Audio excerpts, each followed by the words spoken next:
Me suis-je encore un enfant? Je n'avais troupeau ni houlette. Je n'allais au champ seulement que pour y cueillir la violette. Je le vis et aussitôt l'aimer. Dieu que mon âme en fut ravie.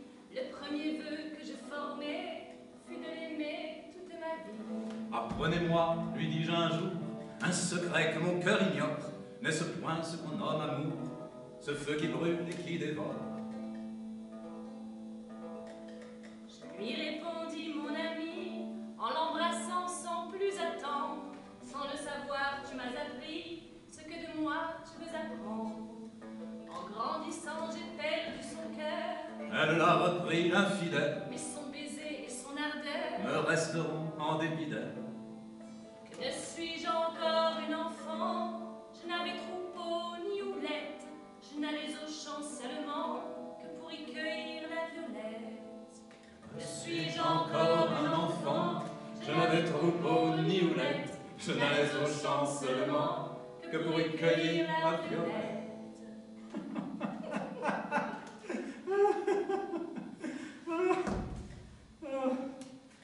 Jean-Jacques. Rousseau.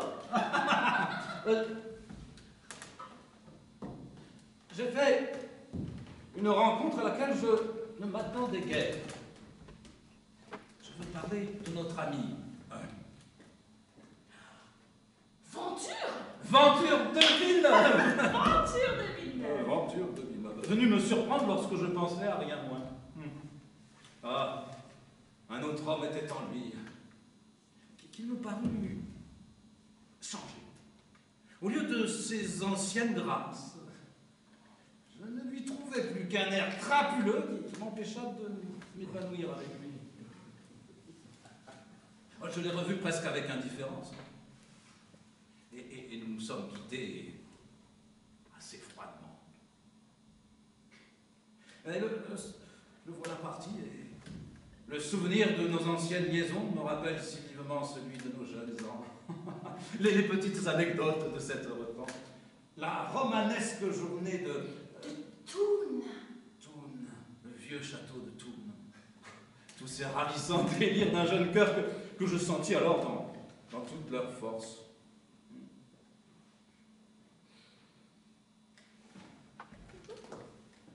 J'étais, en ce temps-là, apprenti, chez un maître graveur. Je m'ennuyais de tout, et je lisais tout avec une égale avidité. Je lisais à l'établi, je lisais en allant porter les messages, je lisais à la garde-robe, et m'y oubliais des heures entières. La tête me tournait de lecture, je ne faisais plus que lire. Mon maître m'épiait, me surprenait, me battait, me prenait mes livres. Que de volumes furent déchirés, brûlés, jetés par les fenêtres. J'atteignis ainsi ma 16e année, inquiet, mécontent de tout et de moi, sans goût de mon état, sans plaisir de mon âge, dévoré de désirs dont j'ignorais l'objet, pleurant, sans sujet de larmes, soupirant sans savoir pourquoi, enfin, caressant tendrement mes chimères. Le dimanche, mes camarades venaient me chercher. Dans les jeux, j'étais plus ardent et j'allais plus loin qu'aucun autre. Dans nos promenades hors de la ville, j'allais toujours en avant, sans songer au retour. J'y fus pris 2 fois. Le lendemain, je fus traité comme on s'imagine. Et la seconde fois, mon maître me promit un tel accueil pour la 3e que je résolus de ne m'y pas exposer. Cette 3e fois arriva pourtant. À une demi-lieue de la ville, j'entends sonner. Je double le pas. J'entends battre la caisse. Je cours à toutes jambes. J'arrive essoufflé, tout en nage, le cœur me bat. Je vois les gardes à leur poste. Je crie d'une voix étouffée. Il était trop tard. À 20 pas de l'avancée, je vois lever le premier combat. Tiens, j'en frémis encore. Je me jetai sur le bâti et mordis la terre. Mes camarades, riant de leur malheur, en prirent aussitôt leur parti. J'en pris aussi le mien, mais ce fut d'une toute autre manière. Sur le lieu même, je jurai de ne retourner jamais chez mon maître. Et le lendemain, quand mes camarades rentrèrent en ville, je leur dis adieu, pour jamais.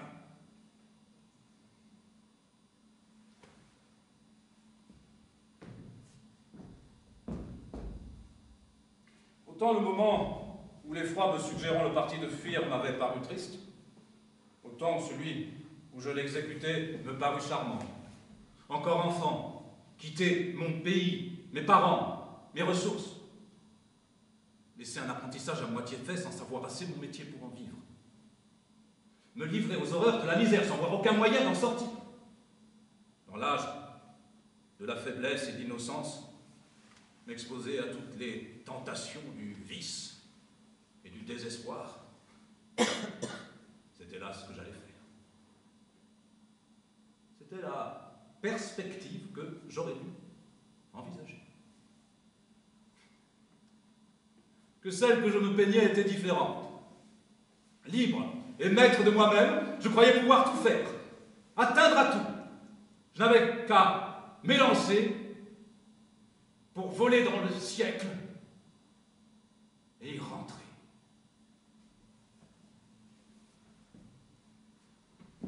À chaque pas, j'imaginais des festins, des trésors, des amis prêts à me servir, des maîtresses empressées à me plaire. En me montrant, j'allais occuper de moi l'univers. En attendant ce modeste avenir, j'errais plusieurs jours. Des paysans m'accueillaient, me logeaient, me nourrissaient.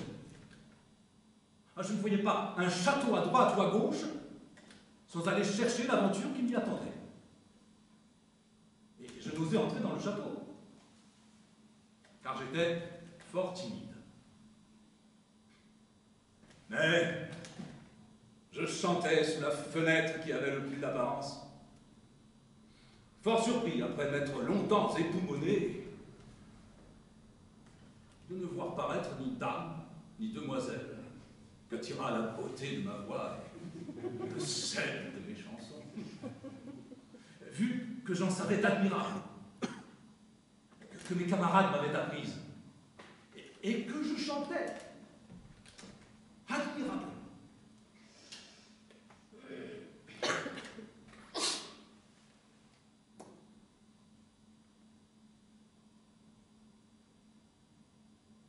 Je m'en allais, les poings dans mes poches crevées. Mon paletot aussi me semblait idéal. J'allais sous le ciel muse et j'étais ton féal. Oh là là, que d'amour splendide j'ai rêvé. Mon unique culotte avait un large trou. Petit pousseur rêveur, j'égrenais dans ma course des rives. Mon auberge était à la grande ours. Mes étoiles au ciel avaient un doux frou-frou. Et je les écoutais assis au bord des routes. Ces bons soirs de septembre où je sentais des gouttes de rosée à mon front comme un feuille de vigueur. Où vraiment, au milieu des ombres fantastiques, comme délire, je tirais les élastiques de mes souliers blessés. Un pied près de mon cœur.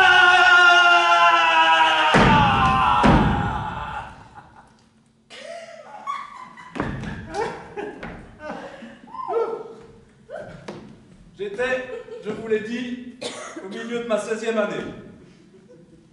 Ah bah oui, j'étais bien pris dans ma taille, hein. J'avais un joli pied, la jambe fine, l'air dégagé, la physionomie animée, la bouche mignonne, les yeux qui montraient tout le feu dont mon âme était embrasée. Mais je ne savais rien de tout cela. Assis avec la timidité de mon âge, j'avais un naturel très aimant.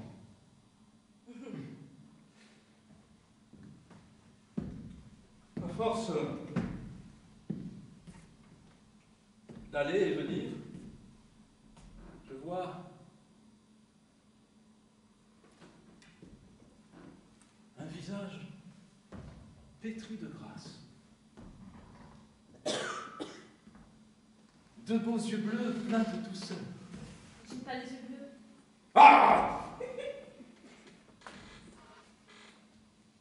Un teint éblouissant. Le contour d'une gorge enchanteresse. Je vois Françoise, Louise et Léonore de Varins.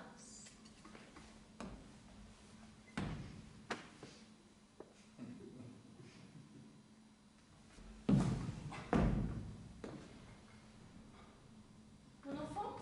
dit-elle, d'un ton qui me parut ému. Vous voilà parcourant le pays bien jeune. C'est dommage, en vérité. Puis, sans attendre, il fut question de ce que je deviendrais. Et pour en poser plus à loisir, elle me retint à dîner. Ce fut le premier repas de ma vie où j'eusse manqué d'appétit.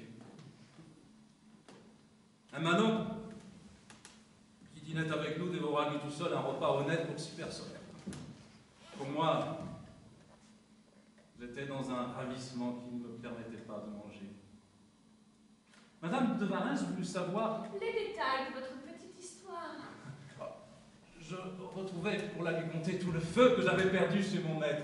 Plus j'intéressais cette excellente âme en ma faveur, plus elle plaignait le sort auquel j'allais m'exposer. Mon petit, tu dois aller où Dieu t'appelle. Sûr qu'une religion prêchée par de tels missionnaires ne pouvait manquer de mener en paradis. Mais la difficulté restait tout entière. Comment subsister si jeune hors de mon pays? Le manant qui dînait avec nous, forcé de reposer sa mâchoire, ouvrit un avis qui disait «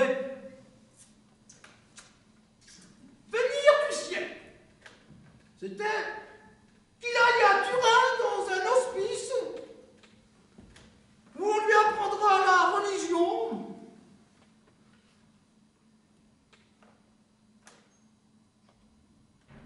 Madame de Varins en voulut parler à l'évêque. Et celui-ci lui remit à l'instant l'argent destiné pour mon petit voyage et ma conversion. De protestant, j'allais devenir catholique. Mon manant devait partir à Turin avec son épouse. Je leur fus confié, ma bourse leur fut remise. Mon voyage étant ainsi réglé par tous ceux qui prenaient soin de moi, il fallut bien me soumettre. Et c'est même ce que je fis sans beaucoup de répugnance. Il était temps de reprendre ma route. Oh, je la fis plus agréablement que j'aurais dû m'y attendre. Hein. Et mon manant n'était pas si bourru qu'il en avait l'air. Il manquait rarement d'argent quand il en savait dans la bourse des autres. Pour son épouse, c'était une assez bonne femme. Plus tranquille le jour que la nuit. Comme je couchais souvent dans leur chambre, ces brillantes insomnies m'éveillaient souvent et me réveillaient davantage si j'en avais compris le sujet. Mais je ne m'en doutais pas même. J'étais sur ce chapitre d'une bêtise à laquelle la seule nature a laissé tout le soin de mon instruction. Je m'acheminais gaiement avec mon dévot guide et sa semi-compagne, et les jeunes désirs, les brillants projets, l'espoir enchanteur emplissait mon âme. Dans les maisons, j'imaginais des festins rustiques. Dans les prés, de folâtres jeux.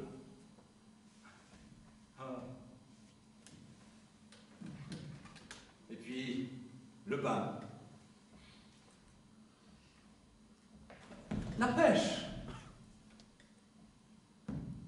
la promenade, des fruits délicieux, de voluptueux tête-à-tête, des cuves de lait et de crème, une oisiveté charmante, la paix, la simplicité, le plaisir d'aller sans savoir. Ah, ce précieux moment de la vie où sa plénitude expansive étend, pour ainsi dire, notre être par toutes nos sensations et embellit à nos yeux la nature entière du charme de notre existence. Wow.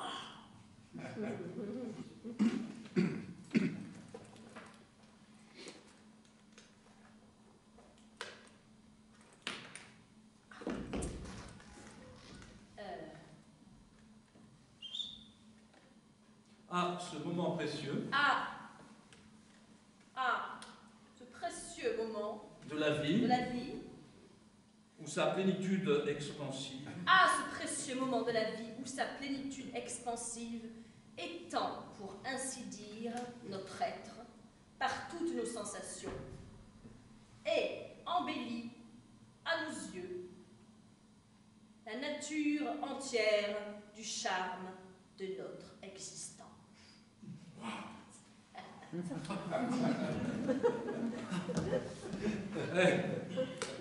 Mais mon petit pécule était parti, et ce ne fut pas pure perte pour mon manant et son épouse. Il ne m'avait rien laissé. Et j'arrive à Turin, sans habits, sans argent, sans linge. Et tout de suite, j'allais à l'hospice pour y être instruit. En entrant, je vis une grosse porte à barre de fer qui, dès que je fus passé, fut refermée sur mes talons. Ce début commença à me donner à penser quand on me fit entrer dans une assez grande salle. Dans cette pièce étaient 4 ou 5 affreux bandits, mes camarades d'instruction, qui semblaient bien plutôt les archers du diable que des aspirants à se faire enfants de Dieu. Ils se disaient juifs et maures. Et comme ils me l'avouèrent, passaient leur vie à courir l'Espagne et l'Italie, se faisant baptiser partout où le produit en valait la peine.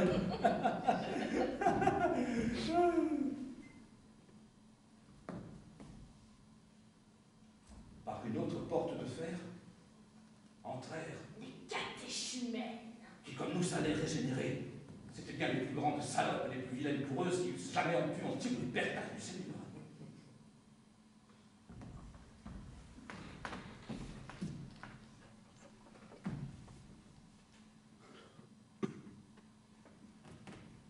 Une seule me parut jolie et assez intéressante.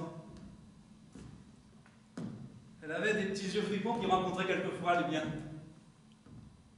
Cela m'inspira quelques désirs de faire connaissance avec elle. Mais pendant près de 2 mois qu'elle demeura dans cette maison, il me fut absolument impossible de l'accoster, tant elle était obsédée par le saint missionnaire qui travaillait à sa conversion avec plus de zèle que de diligence. Vilaine!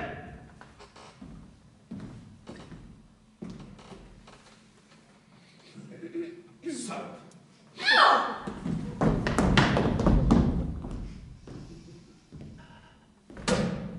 Tandis que les jours se passaient à discuter, à marmotter des prières, à faire le vaurien, un des bandits me prit en affection. Il m'accostait volontiers, causait avec moi dans son baragouin et me rendait de petits services et me faisait part souvent de sa portion à table. Mais surtout, il me donnait de fréquents baisers avec une ardeur qui m'était fort incommode. Ah, quelque effroi que j'eusse naturellement de ce visage de pain d'épices, orné d'une longue palabre et de ce regard allumé, plutôt furieux que tendre, j'endurais ses baisers en me disant en moi-même, le pauvre homme a conçu pour moi une amitié bien vive, j'aurais tort de le rebuter. Un soir, il voulut venir coucher avec moi. Je m'y opposais, disant que mon lit était trop petit, Il me pressa d'aller dans le sien. Je le refusai encore. Car ce misérable puait si fort le tabac mâché qu'il me faisait mal au cœur.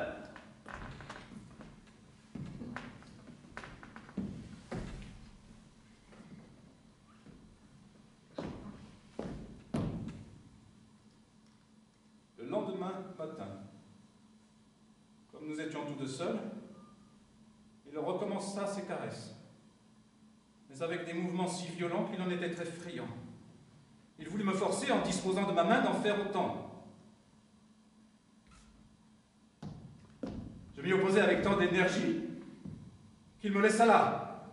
Mais tandis qu'il achevait de se démener, je vis partir vers la cheminée ce je ne sais quoi de gluant et de blanchâtre qui me fit lever le cœur. Je m'élançai sur le balcon, prêt à me trouver mal.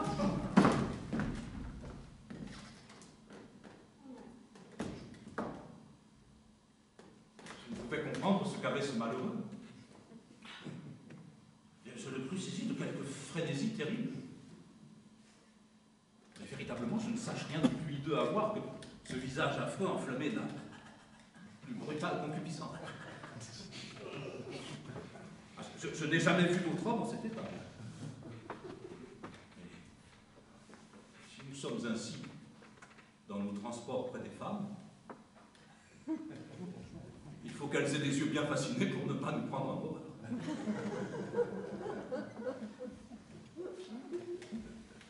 Je n'eus rien de plus pressé que d'aller raconter à tout le monde ce qui venait de m'arriver. Je bavardai si bien que le lendemain, un des administrateurs vint de bon matin, m'accusant de faire beaucoup de bruit pour peu de mal. Que c'était là une œuvre défendue, certes, mais dont l'intention n'était pas offensante. Et qu'il n'y avait pas de quoi s'irriter si fort pour avoir été trouvé aimable. Il me dit que lui-même, en son jeune âge, avait eu le même honneur, mais qu'ayant été surpris hors d'état de faire résistance, il n'avait rien trouvé là de si cruel. Puis, s'imaginant que la cause de ma résistance était la crainte de la douleur, il m'assura que cette crainte était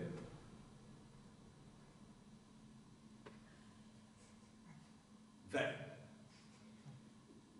J'écoutais cet infâme avec un étonnement d'autant plus grand qu'il semblait ne m'instruire que pour mon bien. Son air naturel m'en imposa tellement que j'en vins à croire que c'était là un usage admis dans le monde et dont je n'avais pas eu plus tôt l'occasion d'être instruit.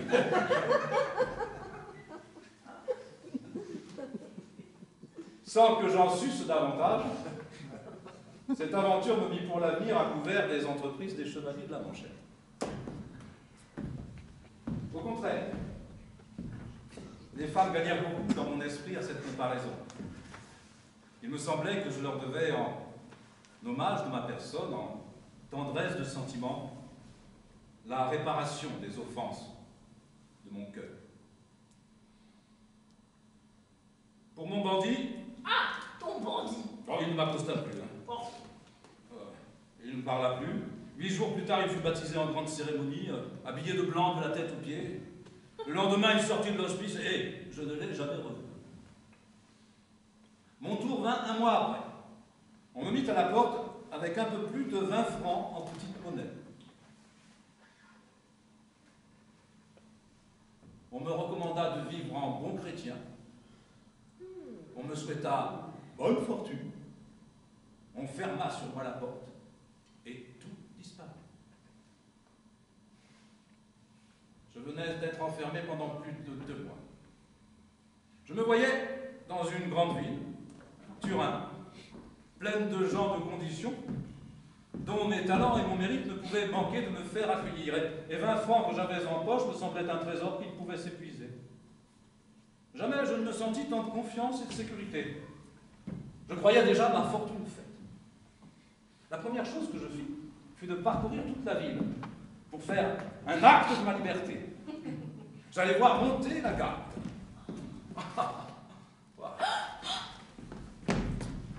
Les instruments militaires.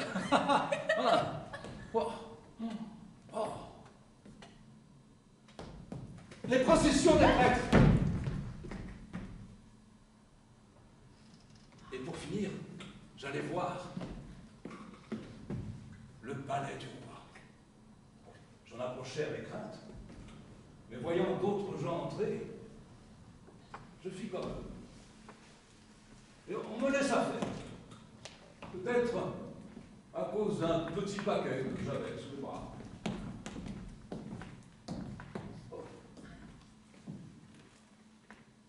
Quoi qu'il en soit, je conçus une grande opinion de moi-même en me voyant dans ce palais. Ah! Ah!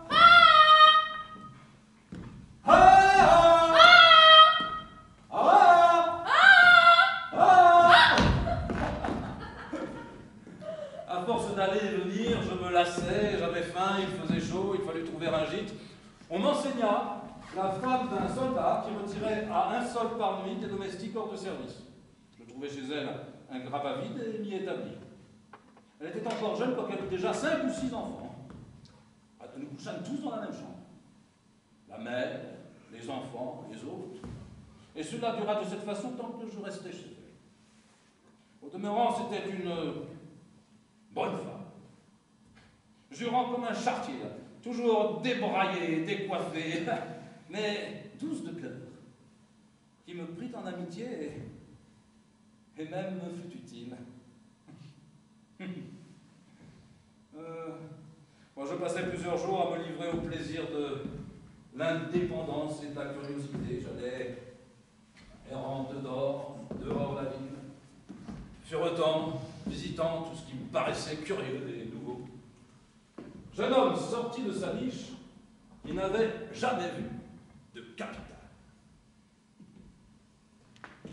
La rue sexuelle de Samy, de longues effaces malvenues, les cafés pétillants de crime, des racines les avenues, les mains de sexe brûlent les poches, et les ventres mous par-dessous.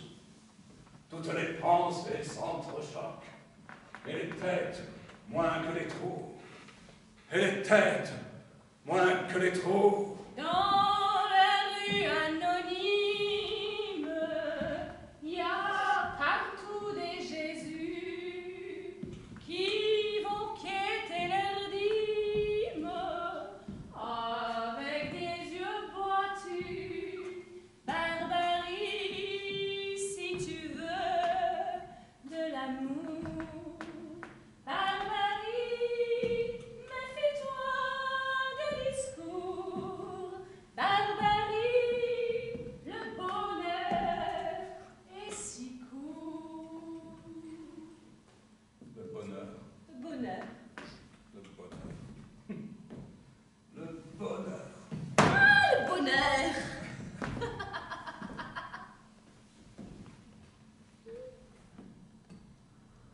En peu de temps, mon hôtesse m'avait trouvé une place.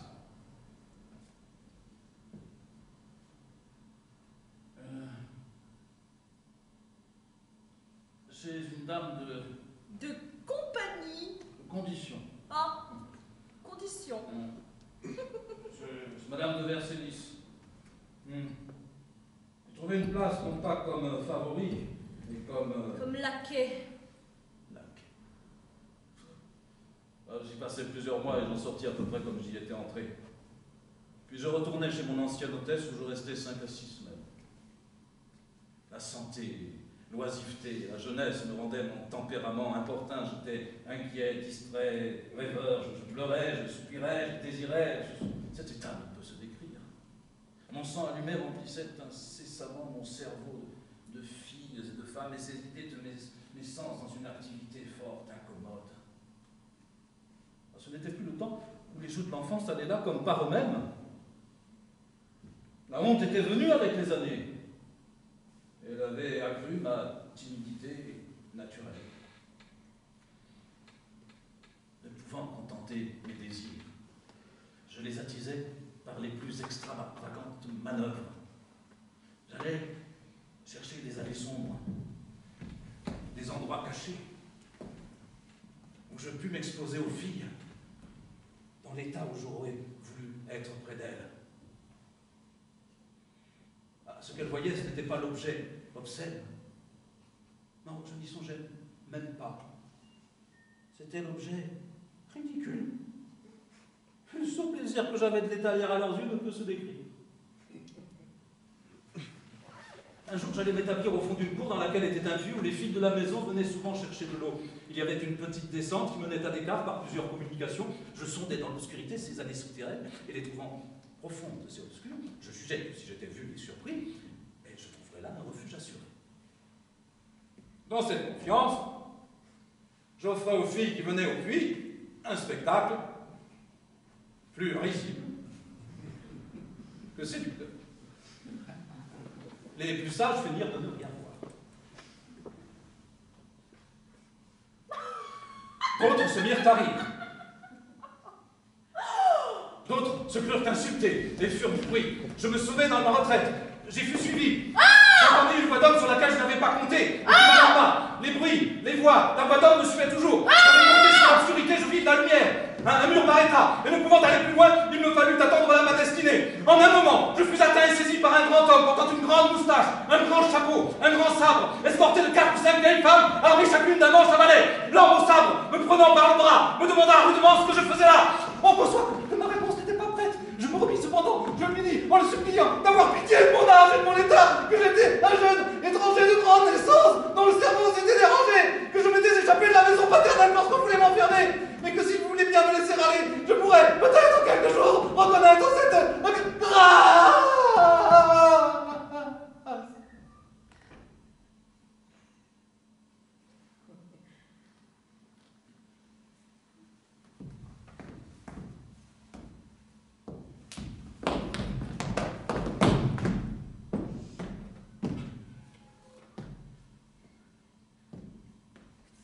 Contre toute attente, mon air et mon discours firent effet. Et après une réprimande assez courte, il me laissa aller, sans me questionner davantage. À l'air dont les vieilles me virent partir, je jugeais qu'avec elles je n'en aurais pas été quitte à ce bon marché. Mais je ne m'en souciais guère, car pourvu que l'homme et le sabre ne s'en mélassent point, j'étais bien sûr, leste et vigoureux comme j'étais, de mener par assez bientôt d'elles et de leur tricot. Quelques jours plus tard, en passant dans une rue avec un camarade, j'allais donner du nez contre l'homme au sabre. Il me reconnut et me contrefaisant d'un ton railleur. Je suis presse! Je suis presse! Oui, et moi je suis un couillon, hein? Mais que sa majesté n'y revienne pas!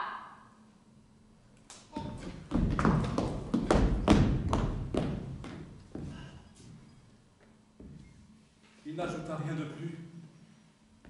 Je m'esquivai en baissant la tête, le remerciant dans mon cœur de sa discrétion.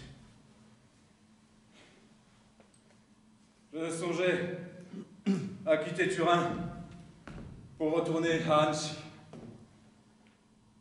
Dès lors, je n'eus d'autre plaisir, d'autre bonheur que de faire ce voyage au bout duquel j'entrevoyais Françoise. Françoise Louise. Louise. Éléonore. De Varins. Je songeais à quitter Turin pour faire ce voyage. Je le fis donc. Que le cœur me battait en approchant de sa maison. Mes jambes tremblaient. Mes yeux se couvraient d'un voile. À peine parus à ceux de Madame de Varins, que son air me rassura. Je vis peu de surprise sur son visage, et je lui vis un chagrin. Mon enfant, je savais bien que tu étais trop jeune pour ce voyage. Elle me fit conter mon histoire, que je lui fis très fidèlement, en supprimant cependant quelques articles.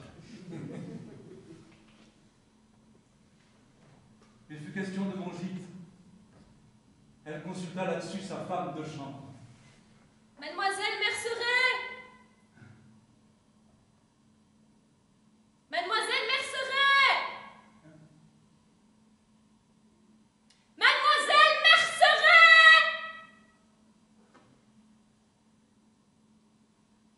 entendu que je coucherais dans la maison,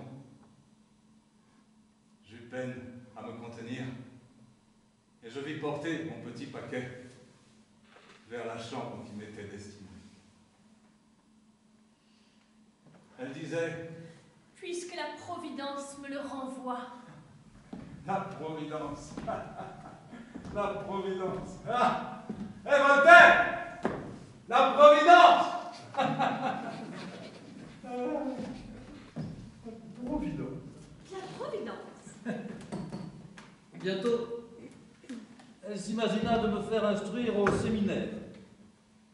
Mais on me rendit à elle comme un sujet qui n'était, Pas même bon pour être prêtre. au reste, Au reste, pas mauvais garçon et point vicieux. ce qui fit qu'elle ne m'abandonna pas. Alors, mon goût marqué pour le chant lui fit naître la pensée de me faire musicien. L'occasion était commode. On faisait chez elle au moins une fois la semaine de la musique. Et le maître qui dirigeait ce petit concert venait très souvent la voir. Très souvent. Très souvent. C'était un Parisien nommé... Le maître. Hein? Le maître. Le maître.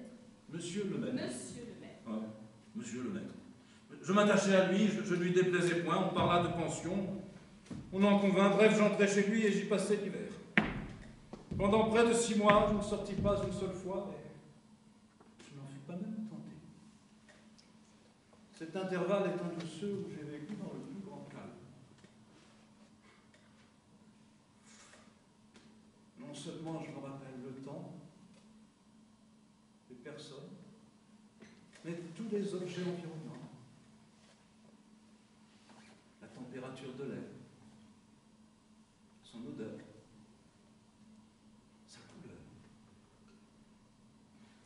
Une certaine impression qui ne se fait sentir que là et dont le souvenir vif me revient de nouveau. La figure des musiciens, hein, tout ce qu'on répétait, tout ce qu'on chantait. Ah, un vieux charpentier boiteux qui jouait de la contrebasse. Un petit abbé blondin qui jouait du violon. L'orgueil avec lequel j'allais, tenant ma petite flûte à bec, m'établir à la tribune pour un petit bout de récit. Mademoiselle Merceret savait un peu de musique. Je n'oublierai jamais un certain air que monsieur le maître me fit chanter avec elle et que sa maîtresse, Madame de Varins, écoutait avec tant de plaisir.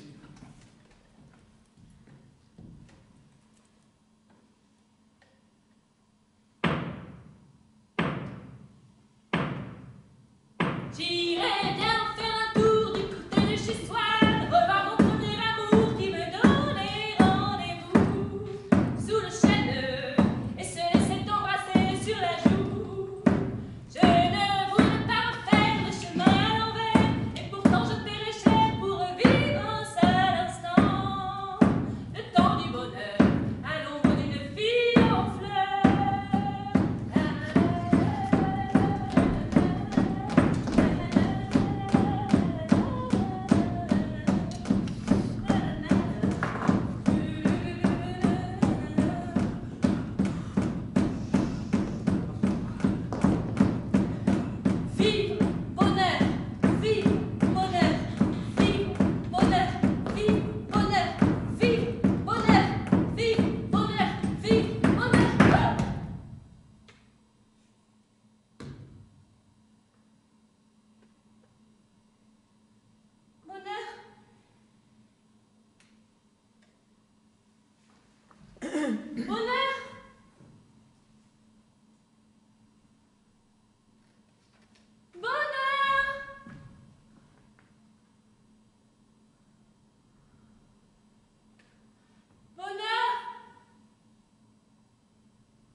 Enfin, tout, jusqu'à la bonne servante Perrine qui était si bonne fille, tout dans ces temps de bonheur et d'innocence revient souvent me ravir.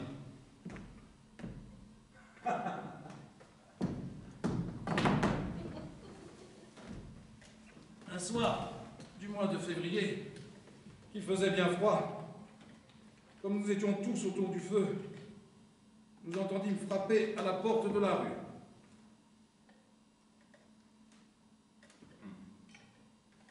Perrine prend sa lanterne, descend. Un jeune homme entre avec elle, monte, se présente d'un air aisé, se donnant pour... Musicien français. À ce mot de musicien français, le cœur tressaillit au bon le maître. Il accueillit le jeune passager, lui offrit le gîte dont il paraissait avoir grand besoin et qu'il accepta sans beaucoup de façon. Je l'examinais tandis qu'il se chauffait et qu'il jasait. Il était Musicien français. court de stature et large de carrure, avec je ne sais quoi de contrefait dans la taille. C'était, pour ainsi dire, Un musicien français. un bossu à épaules plates. Et je crois qu'il boitait un peu. Il portait un habit noir qui tombait par pièces, une chemise très fine, très sale, de belles manchettes, des guêtres dans chacune desquelles il aurait pu mettre ses deux jambes, et, pour se garantir de la neige, un petit chapeau à porter sous le bras. Dans ce comique équipage, il avait pourtant quelque chose de noble. Sa physionomie avait de la finesse et de l'agrément, il parlait facilement et bien, mais fort peu modestement. Tout marquait en lui un Musicien français.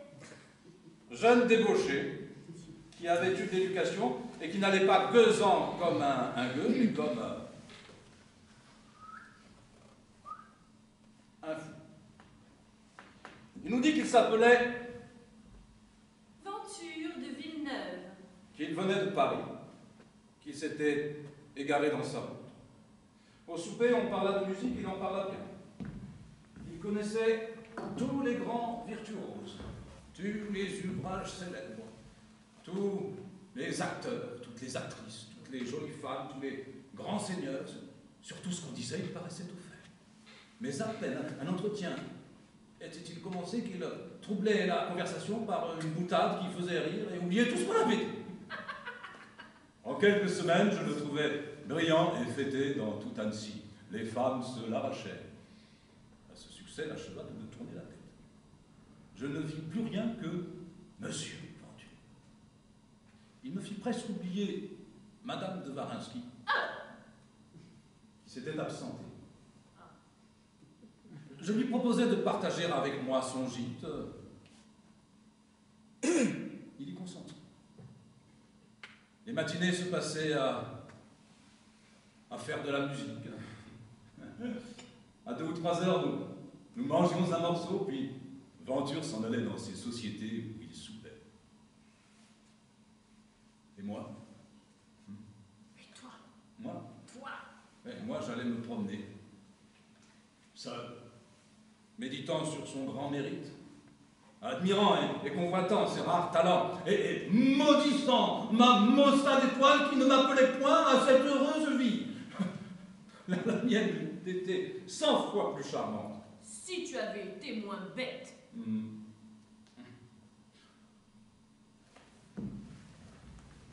L'aurore, un matin, me parut si belle que, m'étant habillé précipitamment, je me hâtais de gagner la campagne pour voir lever le soleil. Je goûtais ce plaisir dans son plus grand charme. C'était la semaine après la Saint-Jean. La terre couverte d'herbes, de fleurs, était magnifique. Les rossignols, presque à la fin de leur ramage, semblaient se plaire à le renforcer. Tous les oiseaux, faisant en concert leurs adieux au printemps, chantaient la naissance d'un beau jour d'été. Je me promenais sous les ombrages, dans un ballon, le long d'un ruisseau. J'entends derrière moi des pas de chevaux et des voix de filles qui semblaient embarrassées. Je me retourne. Jean-Jacques! On m'appelle par mon nom. J'approche. Je trouve là deux jeunes personnes de ma connaissance, mademoiselle de Graffenried et mademoiselle Gallet, qui savaient comment forcer les chevaux à passer le ruisseau. Mademoiselle de Graffenried était une jeune fille fort aimable. Mademoiselle Gallet, d'un an plus jeune qu'elle, était en même temps très mignonne et très formée.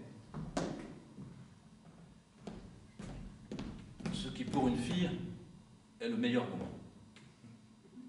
Elles me dirent qu'elles allaient à Thun. Thun. Oui, c'est un château appartenant à ma mère. Un château appartenant à sa mère.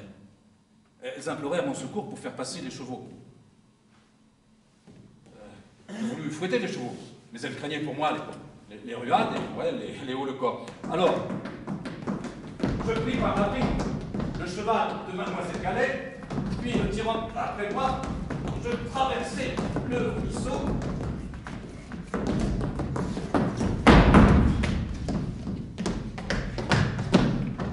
Et l'autre cheval suivit sans difficulté. Cela fait, je voulus saluer ces demoiselles et m'en aller comme un bonnet. Elles se dirent quelques mots tout bas, puis mademoiselle de Graffenried s'adressant à moi. Non pas! Non pas! Vous êtes mouillé pour notre service. Nous devons, en conscience, avoir soin de vous sécher. Vous devez, s'il vous plaît, partir avec nous. Nous vous faisons prisonniers. Le cœur me battait. Je regardais mademoiselle Gallet. Oui, oui, prisonniers de guerre. Montez donc en croupe, derrière elle. Nous voulons rendre compte de vous. Mais, mademoiselle, je n'ai pas l'honneur d'être connu de madame votre mère. Que dira-t-elle en me voyant arriver? Sa mère n'est pas là. Nous sommes seuls. Et nous revenons ce soir. Vous revenez avec nous. L'effet de l'électricité n'est pas plus prompt que celui que ces mots firent sur moi. En m'élançant sur le cheval de mademoiselle de Graffenried, je tremblais de joie. Et quand il fallut la serrer pour la tenir, elle me dit que... Mon cœur bat presque de la frayeur de tomber. C'était presque dans ma posture une invitation à vérifier la chose. Mais durant tout le voyage, mes bras lui servirent de ceinture très serrée à la vérité, sans se déplacer. Un moment.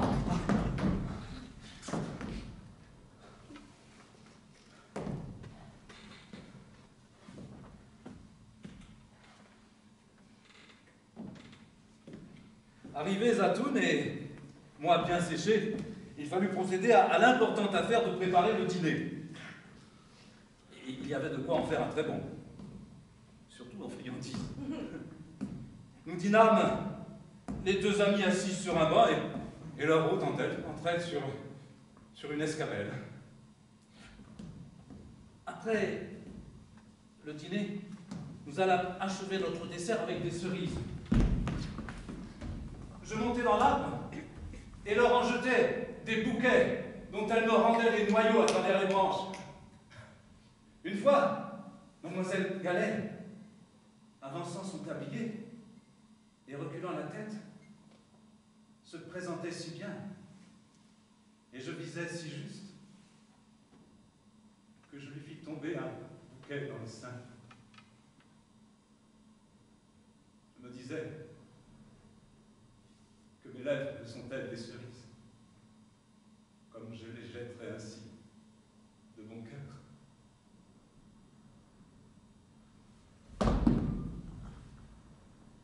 Une autre fois, toujours avec mademoiselle Gallet, nous étions tous deux seuls. Je respirais avec embarras. Ma bouche, au lieu de trouver des paroles, s'avisa de se coller sur sa main. retira doucement, en me regardant d'un air qui ne me parut point irrité. Je ne sais ce que j'aurais pu lui dire. Ma vie entra, elle me parut laide à ce moment. La journée se passa de la sorte, raffolâtrée avec la plus grande liberté. Nous prenions le temps que nous donnaient nos cœurs. Enfin, elles suspirent qu'il ne fallait pas attendre la nuit pour rentrer en ville. En marchant, nous disions que la journée avait peur de finir. mais loin de nous plaindre qu'elle était des courtes, nous prouvâmes que nous avions eu. Le secret de l'affaire bien longue. Avec quel plaisir nous projetâmes de nous revoir. 12 heures passées ensemble nous valaient des siècles de familiarité. Je ne sais pas trop ce que je voulais à ces deux charmantes personnes. Mais quoi qu'il en soit, il me semblait, en les quittant, que je ne pourrais plus vivre sans l'une et sans l'autre. Qui m'eût dit que je ne les reverrais de ma vie et que là finirait nos éphémères amours.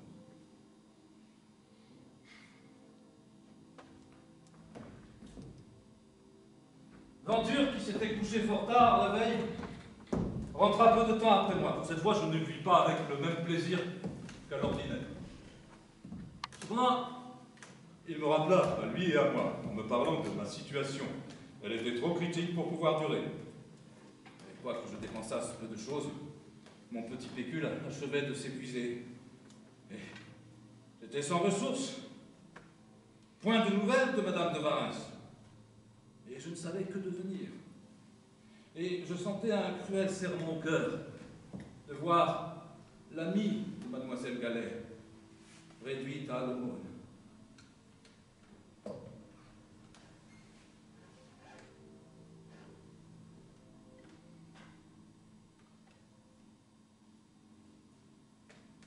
Madame de Varins avait laissé sa femme de chambre, Mademoiselle Merceret? dont j'ai parlé. Oui.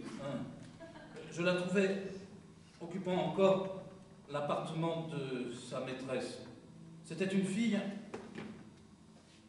un peu plus âgée que moi. Non pas jolie, mais agréable. J'allais souvent la voir. Elle avait plusieurs amis, dont une Mademoiselle Giraud, qui s'avisa de prendre goût pour moi. Quand cette Mademoiselle Giraud approchait de mon visage, son museau sec et noir, barbouillé de tabac d'Espagne, j'avais peine à m'abstenir d'y cracher.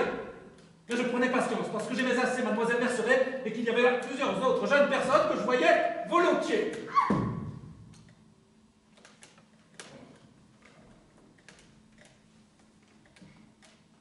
Je me plaisais fort au milieu de toutes ces filles.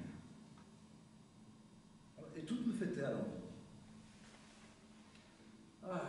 Il y avait quelque temps déjà que Mademoiselle Merceret, n'ayant aucune nouvelle de sa maîtresse, Madame de Varins, songeait à s'en retourner chez elle, chez son père, à Fribourg. Alors elle s'y détermina tout à fait, elle fit plus.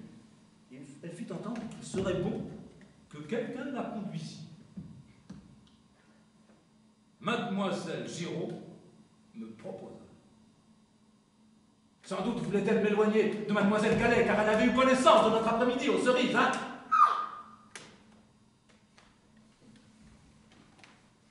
Mais comme sur le moment je ne trouvais rien qui me déplût dans cette manière de disposer de moi, j'ai consenti. Il fallut avouer l'état de mes finances. On y pourvut. Mademoiselle Merceret se chargea de nous défrayer. Et pour gagner d'un côté ce qu'elle dépensait de l'autre, nous décidâmes que nous irions à pied à petite journée. Ainsi fut fait.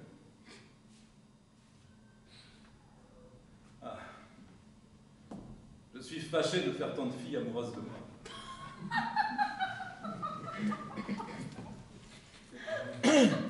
Non, Mademoiselle Merceret imitait mon ton, mes accents, redisait mes mots, avait pour moi des attentions que j'aurais dû avoir pour elle. et prenait toujours grand soin, comme elle était fort peureuse, que nous couchassions dans la même chambre. Identité qui se borne rarement là, dans un voyage entre une fille et un garçon de nos âges. Elle s'y borna pourtant cette fois, et si en me défrayant, mademoiselle Merceret comptait sur quelque équivalent, elle en fut la vue. Il ne me vint pas, pendant tout le voyage, la moindre tentation galante. Et quand elle me serait venue, j'étais trop sot pour savoir comment en profiter.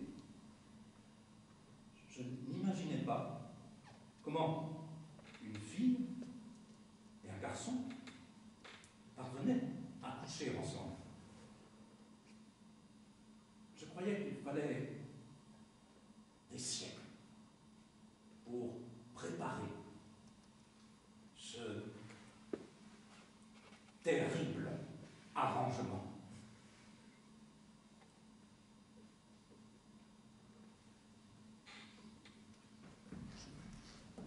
Nous arrivâmes à Fribourg, exactement comme nous étions partis d'Annecy. Je fis seul, et par de longues promenades, le voyage de retour. En approchant de Lausanne, je rêvais à ma détresse et aux moyens de m'en tirer sans aller montrer ma misère. Je me comparais dans ce pèlerinage à mon ami Venture arrivant à Annecy, sans songer que je n'avais ni sa gentillesse, ni ses talents. Je me mis en tête de faire à Lausanne le petit Venture, d'enseigner la musique, que je ne connaissais pas, et de me dire de Paris, où je n'avais jamais été.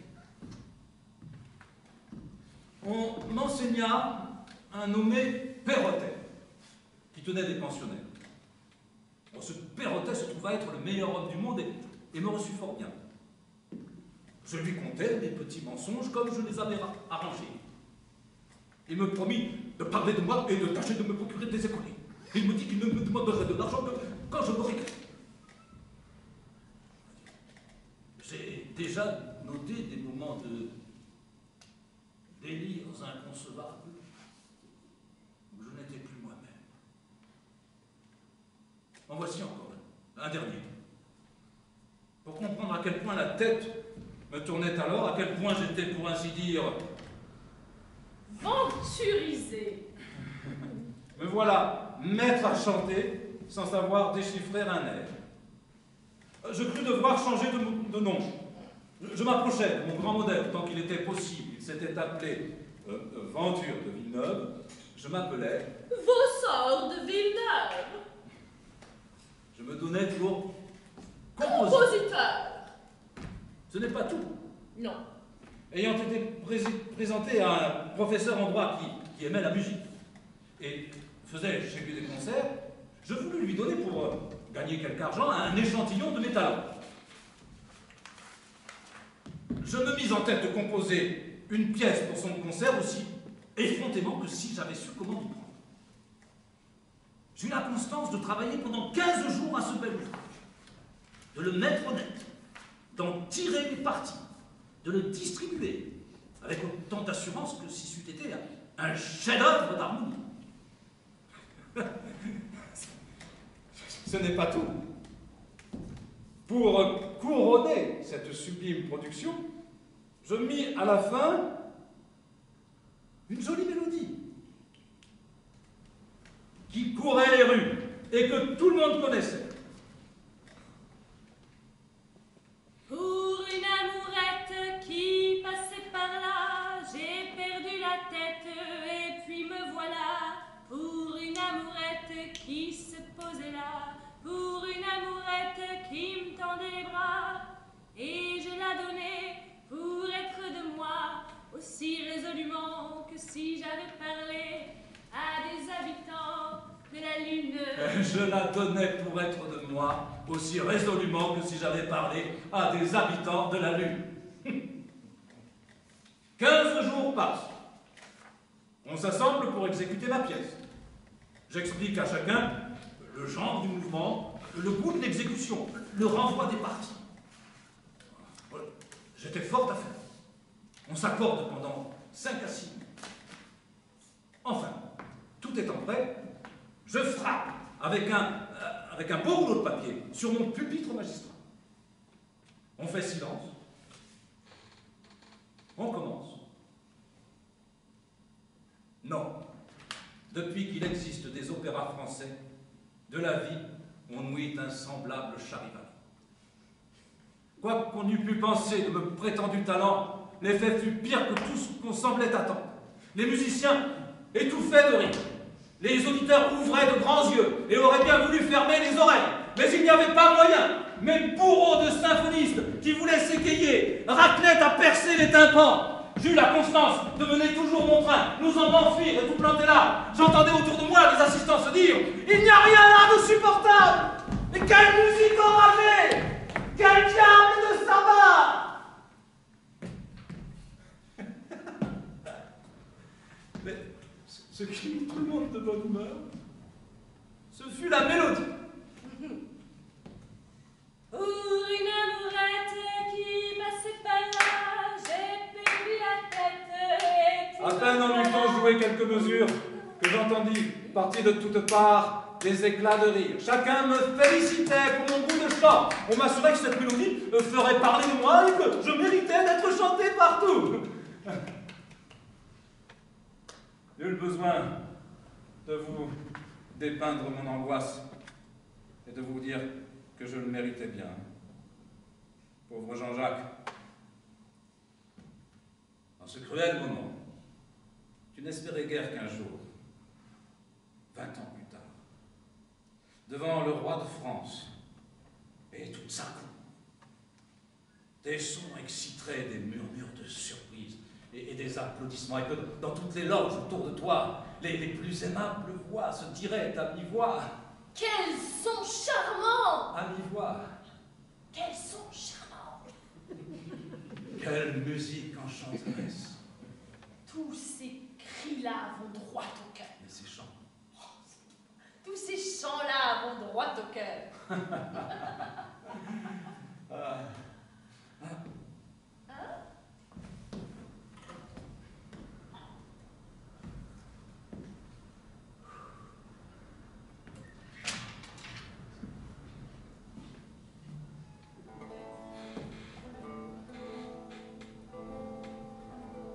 Déjà de mon 7e lustre, je vois le terme s'avancer.